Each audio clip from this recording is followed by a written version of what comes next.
Well, good news. I got a new video done and it wasn't cringy. It just was super boring that I actually fell asleep while editing it. Hello, Internet. This is your host. It sounds like Jeff Kaplan, the director of Overwatch here. Welcome, everybody, to another developer update. I'm Jeff from the Overwatch team. Really excited about today's developer update because we're going to talk about a feature that we mentioned at BlizzCon and we're finally introducing to you guys. And I'm super excited to announce that Ninja is joining the Overwatch esports experience, whose wife let him out to play on good behavior because he learned how to make his own meals and sandwiches like a big boy. I don't think I know how to cut this the way I think I need to. Oh, okay. You So should. do I cut at it like from a side at this point? Like, do I leave it? You know what? I'm just gonna go with it. I think you just want like two, long oval size slices. Or they're. Like, you know what? We're if you winging just it. cut the bread crosswise Okay. and took two slices out of the middle. Down the middle. Imagine it like a, Okay. like a sandwich. I don't know how else to describe it. I don't know how else to describe the sandwich that you need to make. I think this is gonna be a big ass sandwich. Yes, that is true. Okay. And that's because we're going to actually, the next thing, once you have your two slices, however you're feeling about them, Down the middle. imagine it like a, Oh, like my God, dude. I don't know how else to describe it. Holy fuck, bro. You can see the hesitate. This fool want to talk shit about NFL kickers and he can't cut bread, Yeah, motherfucker. You don't know seriously. your own motor functions, man. What you talking shit about, bro? You can't cut bread, dog. I'd love to see you kick a football for fuck's sake, man. You okay over there? Do you wanna talk about it? No.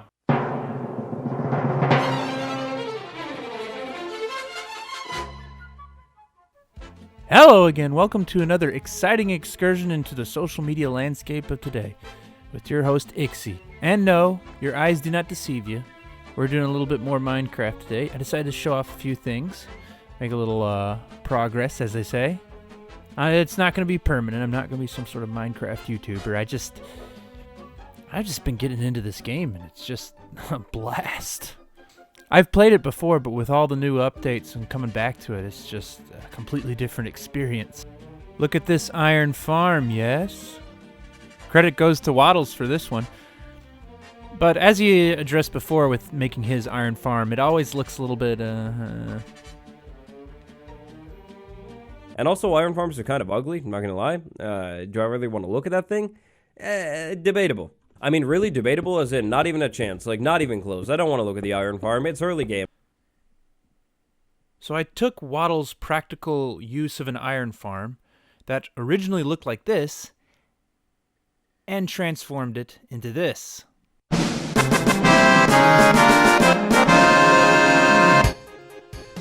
Fancy, yet functional.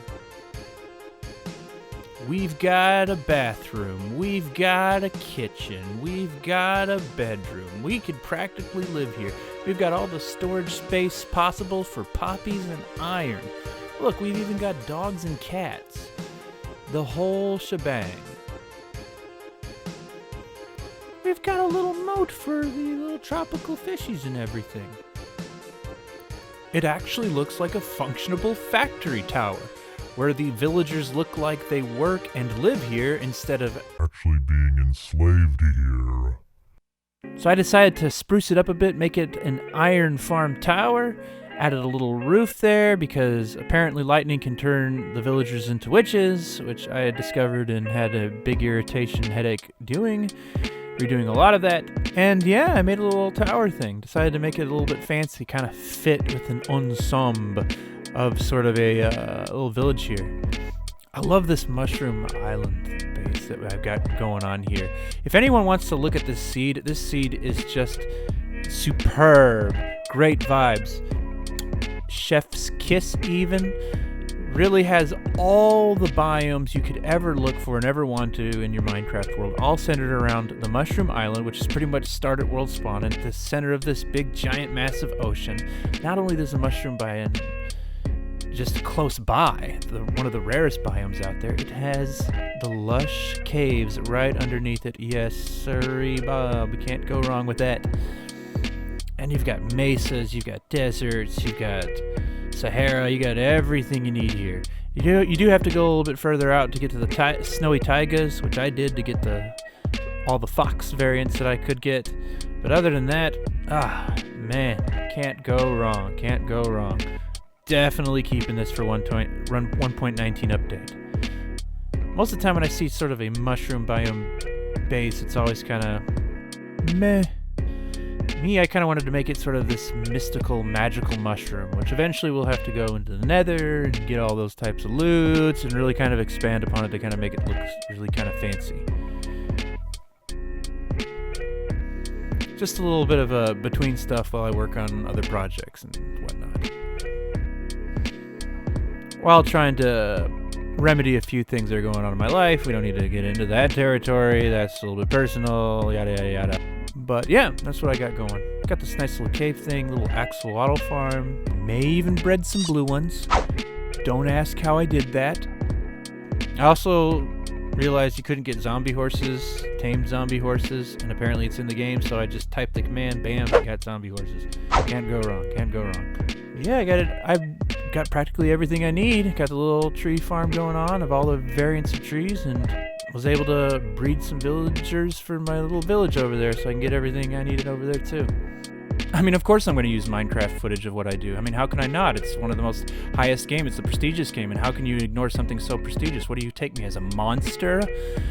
I mean, it's the creme de la creme. It's the peak, the pinnacle peak of all gaming excellence. It's the chef's kiss, as you will say. And, oh my gosh, I really did watch too much Waddles. It's starting to rub off on me. Fortunately, I'm not the only one that it's rubbed off on.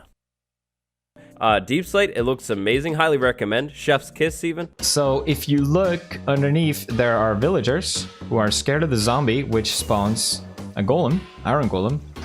This thing works chef kiss. Wait around until nighttime. Your villagers should try and sleep like that. Then they're going to jump out of the bed and start panicking, and look at that right there. As soon as they're able to sleep, they're going to actually start spawning iron golems up on the top of this thing. The iron golem's going to spawn up there. It's going to move down. It's going to move down. It's going to fall into the lava, start burning just like this right here. Give it a little bit of time. The iron golem will go away, and then inside of this chest, you're going to have all of your free iron, free poppies for days, too. It's going to be insane. It takes a little bit of time, but there we go. And no iron or poppies will be lost in the lava because the drop of the iron golem's feet down there below the lava. And so that's literally it. In my opinion, this is one of the best possible iron farms that you can make. But yeah, it does work really well. As you can see, it's already doing its thing. There's so many amazing Minecraft YouTube channels. I've basically just taken their ideas and copied it, so I can't take credit. PewDiePie, I caught you. I'm not going to make any excuses to why it did, because there are no excuses for it. I'm disappointed in myself because it seems like I've learned nothing from all these past controversies. Fuck the PewDiePie. I like fucking PewDiePie! PewDiePie is useless speech and I hate PewDiePie. But back to the video, yes. Back to the updated video of the animation series. Yeah, about that. Have you ever looked at your old work and go, yeah, I just didn't nail the points correctly, or it just came off as wrong? That's why I say no one really cares about animation. Yeah, I said it. No one really cares about animation. You heard me. Yeah, that's how that series was. Hyperbole is great with the proper context. It's over-exaggeration to make a point. But if the point is not expressed well enough, it looks awkward. It's just as time passed, there are things that have drastically changed within the animation outlook. A lot of good things and a lot of promising things. And it just made me retool and rethink some things and have a much more mature aspect out of it. And hold on one second. I've got to take care of some business here. I'm going to do this off camera, of course. It's personal, private business matters. You got to understand this, you know. You know. I don't know what happened to that guy. He just seemed to disappear. I had a nice conversation with him, and the wandering trader went somewhere else, and he's doing just fine. That's how that works in Minecraft, right? Nothing happened, nothing to see here. Moving on. Oh yeah, the animation critique series. But also, there's a lot of good points, and there's a lot of things that have been made, and plus there's a lot of fun and hard work effort that's been put into it. I can't just scrap it all. But now's a good time more than ever to kind of take care of things as they lie down, make it more polished, and really expand upon it, since now that I've learned so much more than I ever did, now I can actually do more with it. Originally, when I made this series, the main goal of it was to find out the problems of what's going on with animation today. Because, see, I grew up with the 80s and 90s type of animation, and back then it was just high quality through and through, and then all of a sudden, 2D just seems to stop. I look at 2D animation now, and I see the stuff back then in the 90s, and what little they had to work with, compared to what we have today, where we can make a bunch of this at our own home computers. And so my thinking is, why is it taking such a difficult task to get to that point? We should already be light years ahead of 2D animation, and yet somehow we're going backwards in our quality. I mean, you look at some of the 90s Disney movies, and they're just pale in comparison of what we do today. So that's why I made the series, to explain some of the issues and explain some of the problems. And the hyperbole of saying no one cares about animation is so that puts everyone under the spectrum. It'd be fine to say, oh, you know, some people do a good job, and they do. But if I say, well, some people do, a lot of the people that are the guilty parties in it will go, well, he's talking about me, and they don't take to consideration that their stuff probably is the issue. So that's why I use the hyperbole to kind of put us all into it. And I include us, as in me included, into this scenario. Because there is layers on top of layers of these issues. And that's why this series exists, to kind of shed light into that. And I wanted to take it more seriously and take it a little bit of a better avenue. So yeah, I want to take this series back and then retool it and recater it and try to make it a little bit more than what it was. That's all. While a lot of things are doing so much better that I could ever possibly realize, we still got a ways to go. And that's the point of this series, is to kind of address the things that we've got issues with in a more hyperbolic statement, and take care of that by addressing these scenarios. So take a nice long look at these videos, kiddos, because they're about to go straight into private mode.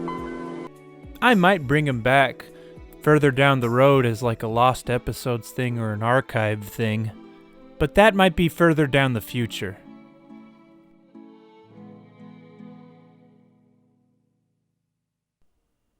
Just like a consistent upload time for me. Toodles!